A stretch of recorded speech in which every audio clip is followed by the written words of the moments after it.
សារតែពួកចឹងខ្ញុំមានការអាណិតដល់លបងខ្លាខ្ញុំបានសង្គ្រោះជីវិតបងឯងតើ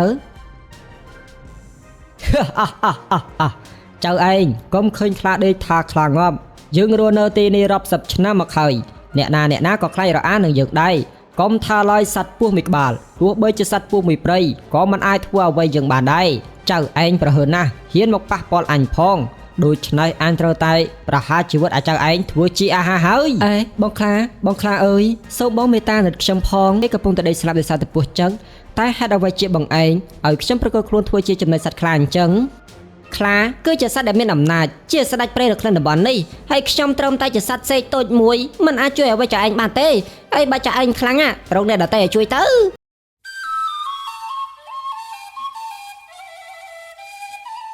កាលពីព្រេងនាយមានបរិមម្នាក់ឈ្មោះសុងគេមានមុខរបរជាគ្រូពេទ្យគេបានរស់នៅក្នុងភូមិមួយជាមួយនឹងប្រពន្ធដ៏ស្អាតរបស់គេម្នាក់ថ្ងៃមួយដោយអស់ថ្នាំពេទ្យគេក៏បានទៅព្រៃដើម្បីបេះថ្នាំ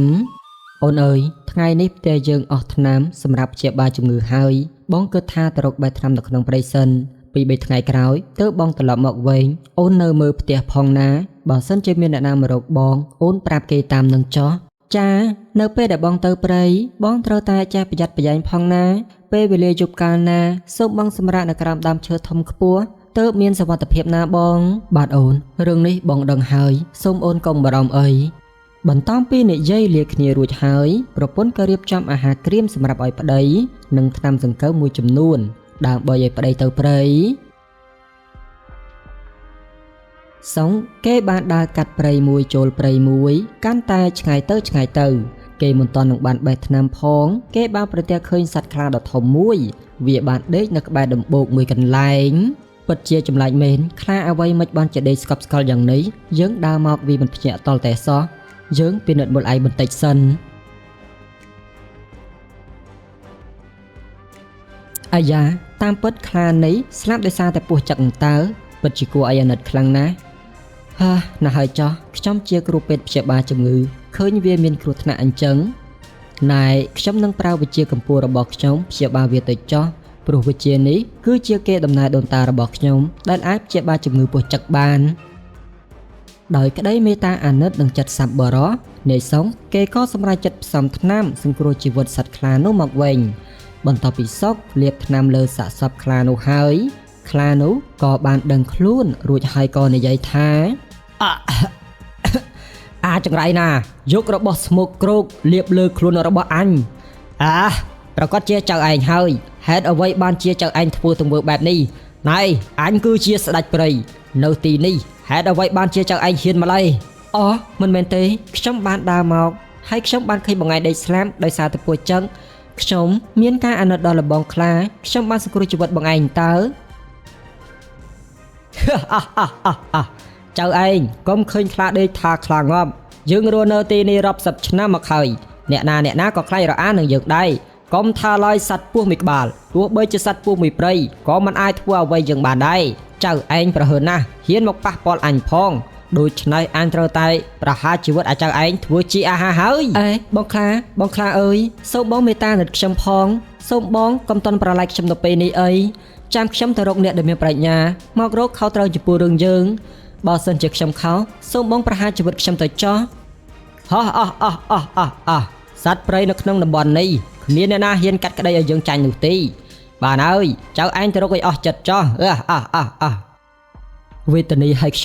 ញុំពេលនេះតើខ្ញុំទៅរកអ្នកណាទៅដើម្បីមកជួយកាត់ក្តីឲ្យខ្ញុំនោះឥឡូវនេះខ្ញុំមានតែដើរទៅមុខសន្តិក្រែងបានជួបអ្នកដែលមានប្រាជ្ញា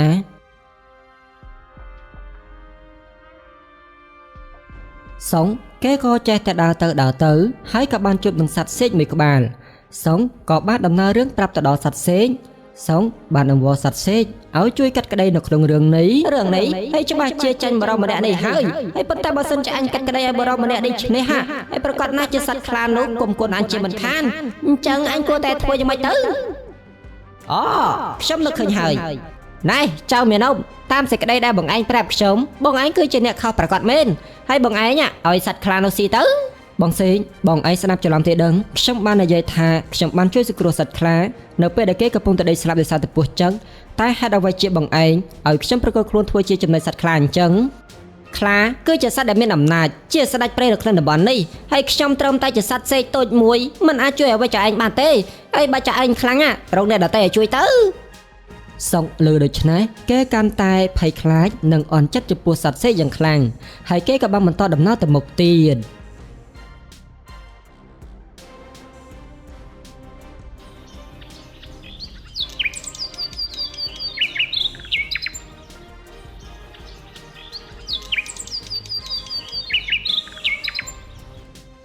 ជីវិតខ្ញុំពេលនេះដូចធ្លាក់ក្នុងរណ្ដៅអញអញ្ចឹងបើយើងមិនអាចរកអ្នកដែលមានប្រាជ្ញាមកជួយយើងបានទេជីវិតយើងនឹងត្រូវស្លាប់ដោយសារតែសត្វខ្លា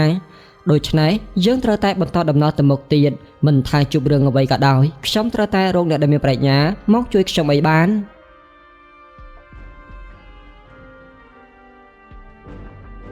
ចៅសុកដើរក៏បានជួបនឹងសុភាទន្សាយមួយក្បាលសុងបានប្តឹងសុភាទន្សាយតាមដំណើររឿងសុភាទន្សាយបន្ទាប់ពីបានដឹងរឿងសពគ្រប់អស់ហើយសុភាទន្សាយក៏បាននិយាយទៅកាន់សុកថាចៅឯងទៅនិយាយអង្វរសត្វខ្លានោះទៅចាំយើងទៅតាមក្រោយហើយចៅឯងកុំបារម្ភអីខ្ញុំគឺជាសុភាទន្សាយដែលមានប្រាជ្ញាដូច្នេះរឿងកពិកកពុកដោយកំប៉ុងអេតចាយប៉ុណ្ណឹងចៅឯងកុំខ្លាចខ្ញុំពិតជាអរគុណបងសុភាទន្សាយខ្លាំងណាស់ដែលមានចិត្តមេត្តានិងជួយដោះស្រាយបញ្ហាឲ្យខ្ញុំ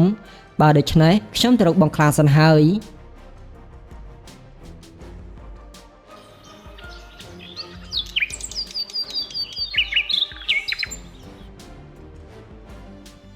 នៅពេលដែលសុកកំពុងតែជជែកគ្នាជាមួយនឹងសត្វខ្លាសុភាទន្សាយក៏បានដើរទៅជិតហើយធ្វើពុតជាសួរថាយី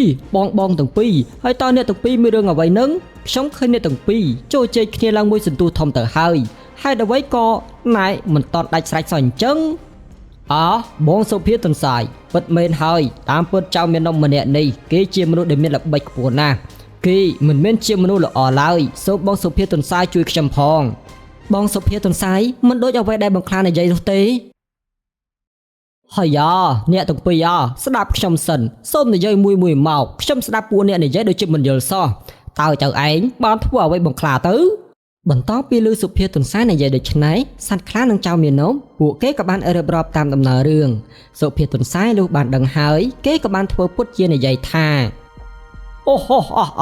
ហើយគ្រាន់តែជារឿងប៉ុណ្ណឹងសោះមានអ្វីទៅពិបាកណែបងខ្លាបងឯងទៅដេកនៅកន្លែងពីមុនដល់ពេលដែលបងឯងភ្ជាប់មកមិនស្លាប់ចាប់បងឯងពីឃាតមនុស្សនេះចោះមែនហើយមានអ្វីគួរឲ្យខ្លាចទៅចាំមើលពេលដែលយើងដេកម្ដងទៀតតើវានឹងមានរឿងអ្វីកើតឡើងបន្ទាប់មកសត្វខ្លាធំនោះក៏បានទៅដេកនៅកន្លែងដដែលហើយវាដេកលក់យ៉ាងស្កប់ស្កល់ទៀតផងមិនយូរប៉ុន្មានក៏មានសត្វពស់មួយក្បាលវាបានមកចឹកសត្វខ្លាធំនោះដោយអំណាចពឹសពោះសត្វខ្លាក៏បានស្លាប់បាត់ទៅសុភាទន្សាយឃើញដូច្នេះក៏បាននិយាយថានេះបានគេហៅថាធ្វើគុណបានទោសមែន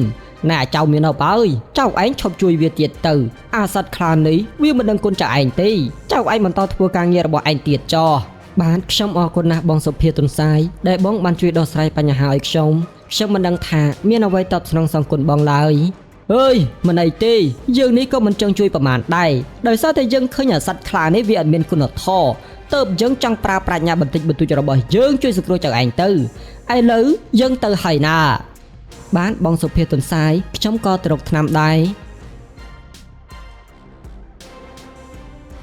សុភាទន្សាយបានដោះស្រាយរឿងនេះយ៉ាងយុត្តិធម៌ចំណែកឯចៅសុកគេពិតជាអរគុណសុភាទន្សាយខ្លាំងណាស់បន្ទាប់មកចៅសុកគេក៏បន្តដំណើរទៅរកថ្នាំដូចសមមួយដង